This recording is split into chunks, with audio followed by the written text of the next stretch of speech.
खंडोबाचे घट अमेरिकेत बसवण्याचे आमचे द्वितीय वर्ष.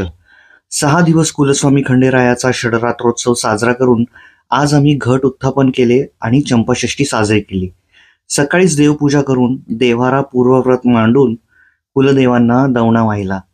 मनी आणि मल्ल या दुराचारी दैत्यांवर विजय प्राप्त करून खंडोबा मल्हारी झाला. मनुष्याला सुद्धा काम क्रोध मत्सर रूपी मनीमल्लाशी 4 हात केल्याशिवाय आयुष्यात गती नाही, ही या सणाची शिकवण आहे. पुण्यात घरी चुलीवर स्वयंपाक करण्याचे आम्ही निमित्त शोधत असतो आणि चंपाषष्ठीला तर आवर्जून स्वयंपाक चुलीवरच असतो. चुलीवरच्या भरीत रोडग्याच्या चवीचा महिमा काय वर्णावा. हा हा. त्यात मार्गशीर्ष महिन्यात पुण्यात गुलाबी थंडी असते, तेव्हा याच निमित्ताने चुलीपुढे बसून शेक घेण्याची एक वेगळीच बोनस मजा मिळते. इकडे कॅलिफोर्नियामध्ये मात्र या दिवसात कडाक्याची थंडी तर असतेच, पण सोबत पाऊस.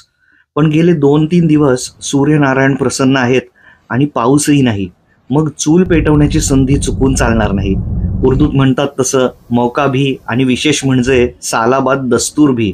मग हवामानाचा मूड बदलण्याच्या आत वांगी भाजायला घेतली. तोपर्यंत आमच्याकडे माझ्या मंडळींनी किचनमध्ये बाजरीचे दिवे वळून उकडले सुद्धा. आज आम्हाला दोघांना ऑफिसला सुट्टी, लेकींना शाळेला सुट्टी, त्यामुळे अजून हुरूप आलेला. वांगे मस्त भाजून झाले. ती कुस्करण्यासाठी थंड होईपर्यंत स्मिताची कांदापात परतून झाली आणि मी तोवर बागेतल्या ताज्या मिरच्या खोडून भरतासाठी मिरची लसूण ठेचून घेतला.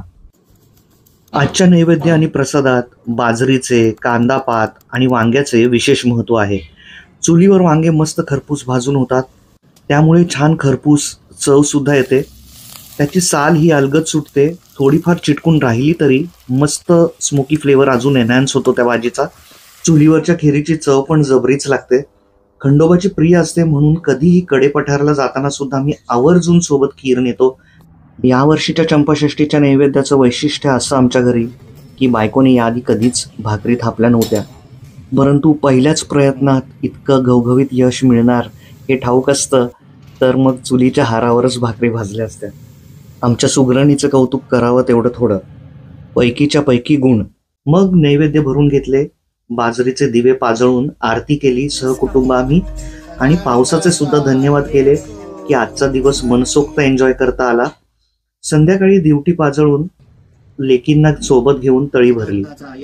आज पुण्याच्या घरची आणि दारातल्या चाफ्याची फार आठवण आली. इकडे अजून मला चाफ्याचे रोप मिळालेले नाहीये, पण शोध चालू आहे. चंपाषष्ठीला विशेष मिस करायला होतं तिकडे भारतात आई, सासूबाई, आमच्या सुमन मावशी, काशी मावशी आणि माझ्या बालमित्रांना, कारण हौसेने चंपाषष्ठीच्या दिवशी सगळे हजर असतात मदतीला आणि चुलीवरचा भरीत रोडगा खायला सुद्धा. त्या दिवशी अंगणातच पंगत असते आम्हा सर्वांची. एकत्र सणाची लज्जतच और असते. फार आवडतो मला चंपाषष्ठीचा सण.